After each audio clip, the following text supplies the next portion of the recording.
El objetivo de Honda es ser un fabricante CO2 neutral para el año 2040 y para lograr dicho objetivo la firma nipona se ha estipulado que todos sus nuevos modelos tengan a partir de ahora una fuerte carga electrificada. No en vano, ese portfolio de vehículos ya tiene tecnologías como la electrificación o la hibridación, mismo sistema que hoy está disponible tanto en los modelos más pequeños como en los más grandes, como el CR-V, pero faltaba el segmento de moda, el de los todocaminos compactos. Y ya, por fin, gracias a esta nueva generación del HR-V, la tercera que tengo aquí a mi lado, Honda puede presumir de una tecnología 100% híbrida en el segmento que más se vende. Un HR-V de tercera generación que hoy os vamos a analizar en profundidad en el Periódico de la Energía, canal al que te recuerdo que te suscribas y actives la campanita para recibir todas las notificaciones de vídeos como el que vamos a empezar ahora mismo. La nueva generación del Honda HR-V mantiene intactas sus cotas respecto a su predecesor. Tiene una longitud de 4,34 metros, lo que le convierte en uno de los C-Sub más escuetos de la categoría. Cota que acompaña con una anchura de 1,79 metros y de una altura de 1,58 metros. Sin embargo, en vivo parece ser un coche más grande gracias a la nueva figura a la que le han sometido los diseñadores nipones, con zonas tan destacadas como el frontal. Aquí el elemento más destacado sin duda es la nueva parrilla con un tramado en el mismo color que el resto de la carrocería, un tramado que además nos hace pensar en este HR-V como un vehículo fuertemente electrificado, pues esta parrilla parece estar completamente carenada. Esta se completa con unos faros LED más rasgados y afilados, así como un pilar A mucho más retrasado, que le aporta más sensación de deportividad. En el lateral hay varios elementos que llaman nuestra atención más allá de esa longitud. El primero, las llantas de 18 pulgadas en este acabado. El segundo, la altura libre al suelo, de 19 centímetros, colocándole como uno de los sub con mayor rango en esa cota. El tercero, una silueta muy deportiva con una caída muy pronunciada en el pilar C, que parece ser casi como un todocamino deportivo.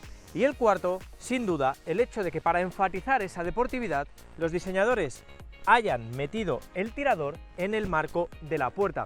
Una solución muy estética a nivel deportivo, no vamos a engañarnos, pero con una limitación sobre todo a la hora de ser empleada por usuarios más pequeñitos, como puedan ser los niños, ya que no llegarán a este tirador con facilidad. La zona trasera ofrece un aspecto más robusto, con unos paragolpes prominentes y la ausencia de tubos de escape a la vista.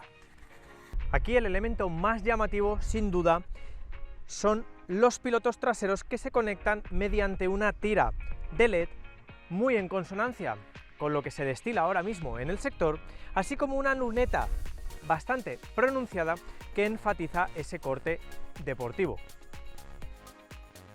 De puertas para adentro, este Honda HR-V mantiene el patrón estético visto tanto en el Honda E como en el Jazz.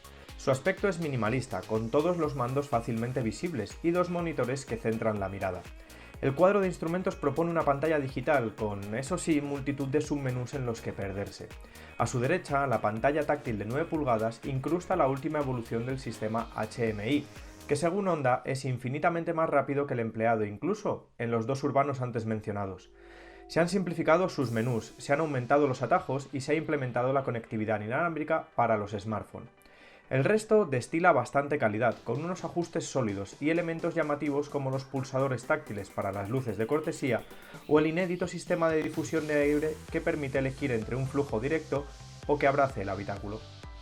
Pero si por algo destaca esta nueva generación del HR-V es sin duda por la habitabilidad. Mantiene la batalla, pero ha ganado 35 milímetros de espacio para las rodillas, y eso es algo que notamos cuando nos sentamos en dicha zona, al ver que con nuestro 1,79 metros de estatura aún tenemos más de un palmo de distancia respecto al respaldo delantero.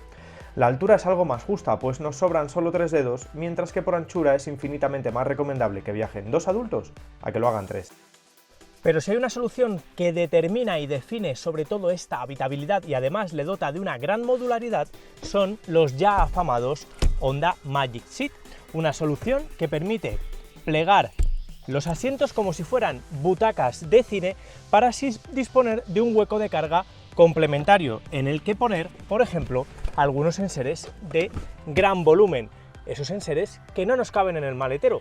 Una solución de carga complementaria, como os digo, que se realiza de una manera muy sencilla, ya lo habéis visto, simplemente basta con plegar y desplegar. Respecto a la capacidad del maletero, el HR-V propone un volumen bastante menos capaz que el de su predecesor, al cifrar tan solo 319 litros, es decir, casi 150 litros menos, dejándole así a la cola de la categoría. Al menos al abatir los asientos, además de disponer de 1.305 litros, contamos con un hueco completamente plano. Otro punto desfavorable, la bandeja, muy endeble, que impide hacer un uso funcional de la misma. En el lado opuesto y como gran ventaja, que la boca de carga es amplia y el umbral se sitúa bastante cerca del suelo. Por último, este HR-V estrena una función de cierre automático cuando, aun dejando el portón abierto, detecta que nos vamos para cerrarlo sin necesidad de volver a pulsar el botón.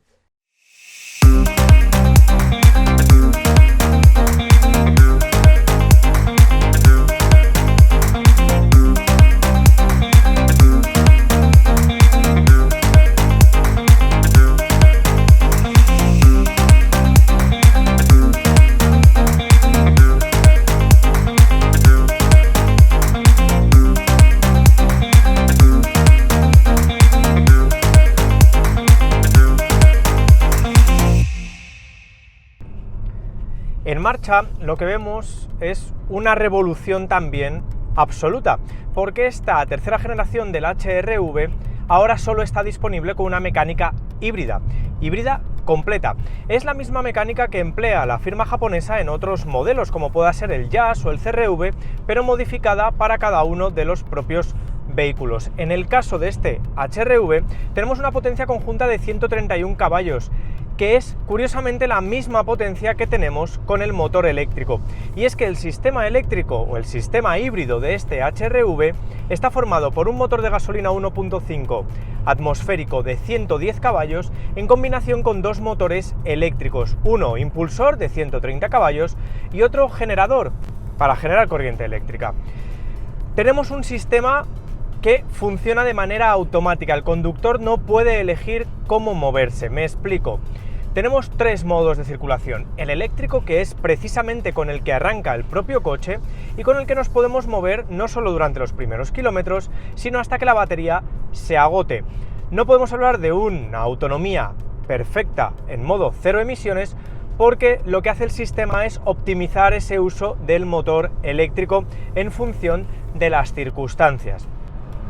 De hecho, a velocidades altas podemos estar rodando sin emitir ni un gramo de CO2 ni consumir ni una décima de litro de combustible. El segundo modo, cuando la batería se agota o el sistema piensa que necesitamos un poquito más de demanda, sería el híbrido. Con él, el motor de combustión lo que hace es funcionar como generador para recargar la batería y que ésta a su vez alimente al motor eléctrico, es decir, que nos estaremos moviendo con los 131 caballos del motor eléctrico. El empuje es progresivo, suave y la verdad es que bastante agradable. Y la tercera opción sería el denominado engine, con el que el motor de combustión sí mueve las ruedas delanteras y lo hace mediante una relación o un engranaje fijo, simulando lo que sería una especie de engranaje, para conectarse con las ruedas delanteras. No hay caja de cambios, no la hay, y así movernos. En este momento nos estaríamos moviendo con los 110 caballos y se nota. El resumen de todo esto es que el funcionamiento de este HR-V es lo más parecido a un eléctrico que te puedas encontrar. De hecho, sería lo más parecido a un eléctrico de autonomía extendida. ¿Por qué? Porque la mayoría de las veces vas a estar moviéndote con el motor eléctrico del 131 caballos, pero cuando requieres más demanda, el motor de gasolina va a entrar en funcionamiento, lo vas a escuchar mucho, pero mucho, va a bajar el confort acústico, pero vas a poder moverte e incluso con los dos motores. No hablamos de una autonomía eléctrica, como os digo, pero sí hablamos de un consumo muy contenido. ¿De cuánto? Pues fijaos, de 5,2 litros a los 100 es lo que hemos medido nosotros en esta prueba del periódico de la energía. Una cifra que está incluso por debajo del homologado, pero es que Si eres capaz de realizar una conducción muy eficiente, pronto realizaremos un usuario de cómo hacer una conducción muy eficiente, vas a poder estar en valores por debajo de los 5 litros. De hecho, te podrás mover en 4,7, 4,6 litros con total facilidad. Otro detalle, que si utilizas mucho este coche por ciudad, vas a ver cómo el funcionamiento del motor eléctrico va a salir muchísimo más a flote. Y además es que vas a conseguir rebajar todavía más el consumo, y eso lo vas a conseguir anticipando mucho las frenadas, y para ello tenemos varias opciones. La primera, un sistema de regeneración de la frenada con diferentes niveles. De hecho, la mayoría se manejan con las levas situadas tras el volante. Tendríamos 4 niveles si no contamos el estándar. Tendríamos el normal, y cuando le damos a la leva de más, a la de menos, a la otra, podemos ir aumentando esa regeneración de la frenada en otros 4 niveles. Pero si, por ejemplo, nos afrontamos una rotonda, ponemos el modo B y él frena. Ojo, la frenada no es tan severa porque no se van a encender ni siquiera las luces de freno, pero sí te va a permitir realizar una conducción casi de un solo pedal. Y eso en circulación urbana te va a hacer ganar muchos enteros y te va a permitir rebajar muchísimo el consumo.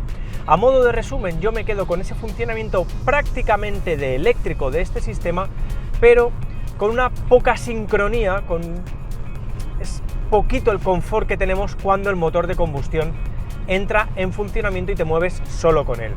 Todo esto, por cierto, lo vas a poder ver en el cuadro de instrumentos. Cuando el motor de combustión es el que está moviendo a las ruedas delanteras, tendrás un logotipo de un engranaje, como el de los ajustes de tu teléfono móvil, que será el que te diga cuando el motor de combustión está moviendo a las ruedas delanteras. Y ya para finalizar, sí tenemos 3 programas de conducción que varían el comportamiento un poquito del coche, el carácter. Tenemos el Econ, el normal y el Sport. Con el Sport va a ser, o el deportivo, con el que siempre el motor de combustión va a estar presente y se va a ir apoyando en el motor eléctrico. Con el normal realizaremos una conducción más equilibrada, y con el Econ se rebaja incluso un poquito en la potencia, la aceleración, y el climatizador cambia de configuración. Hasta aquí esta prueba en profundidad de la tercera generación de la HR-V, un vehículo que, como habéis visto, no solo ofrece un cambio radical en lo que a estética se refiere, sino también en su apartado mecánico, porque ese sistema híbrido le va a permitir a Honda cumplir esos objetivos que se ha marcado de ser un fabricante CO2 neutral de aquí a menos de 3 lustros. Un sistema híbrido que tiene en la gran eficiencia y en el ahorro de combustible su máxima. Un sistema híbrido que funciona prácticamente como un eléctrico de autonomía extendida más que como un híbrido completo. Un sistema híbrido que es el campeón, como os decimos, en ahorro de combustible, porque esos poco más de 5 litros que hemos conseguido durante esta prueba son prácticamente imbatibles. Un sistema híbrido que también tiene algún margen de mejora, sobre todo cuando entra en funcionamiento ese motor de combustión. En definitiva, un Honda HR-V que cambia de los pies a la cabeza, pero que también se convierte en un vehículo ligeramente más caro que el resto de sus competidores, porque Honda, siguiendo con ese patrón de marca pseudo premium entre medias de las marcas generalistas y de las de lujo, ofrece un precio de partida de este HR-V ligeramente por encima. Cierto es que la gama se simplifica, solo hay 3 acabados: Elegance, Advance, que es este que estáis viendo, y Advanced Styles, con precios que parten de los 30.500 euros en el más básico a los 36.400 euros aproximadamente en el más alto. Si quieres optar por este HR-V Advance, 32.500 euros aproximadamente será la cuenta. Pero quiero que seas tú el que me digas aquí abajo, como siempre, que teclees y nos escribas qué te ha parecido este HR-V. Espero que le hayas dado a like si te ha gustado lo que te he contado, que te hayas suscrito ya al canal del Periódico de la Energía, que te metas en nuestra web para ver la prueba escrita y que hayas activado las campanitas para recibir las notificaciones. Nos vemos en el siguiente vídeo del Periódico de la Energía. ¡Hasta la próxima!